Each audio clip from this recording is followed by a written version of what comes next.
તાપમાનમાં નોંધાઈ રહેલા વધારાને પગલે હાલમાં જૂનાગઢમાં શાકભાજીની આવક સહિત અત્યારે જે ડુંગળી અને લસણની આવક છે તેમાં પણ ઘટાડો નોંધાયો છે।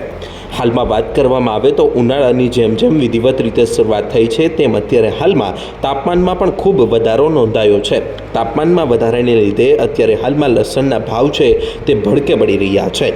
હાલમાં વાત કરવામાં આવે તો એક મણ લસણની આવક સામે એક મણનો ઊંચો ભાવ 2200 અને એક મણનો નીચો ભાવ 600 રૂપિયા હાલ બોલાઈ રહ્યો છે। એટલે જે રીતે વાત કરવામાં આવે તો હજી આગામી દિવસોમાં ગરમીના પૂર્ણ દિવસો બાકી છે, ત્યારે આગામી દિવસોમાં જે રીતે તાપમાનમાં વધારો થશે ત્યારે હજુ પણ આ આવક ઘટવાની સંભાવના છે। એટલે આ ભાવ છે તે વધી શકે તેમ છે। એટલે હાલમાં ખેડૂતોને જે રીતે આવકની સ્ત્રોત ત્યારે દેખાઈ રહ્યો નથી અને જે રીતે અત્યારે હાલમાં માર્કેટિંગ યાર્ડમાં પણ લસણની જેમ ઓછી આવક નોંધાઈ રહી છે અને તેના લીધે અત્યારે માર્કેટમાં લસણની શોર્ટેજને લીધે ભાવમાં ખૂબ વધારો જોવા મળી રહ્યો છે અને આગામી દિવસોમાં જે તાપમાન વધશે તેમ આ ભાવ છે તે વધવાની શક્યતા છે, કારણ કે જે રીતે લસણની આવક ઘટી રહી છે સામે તેની શોર્ટેજને લીધે અત્યારે ભાવ છે તે હાલ આસમાન આંબી રહ્યો છે।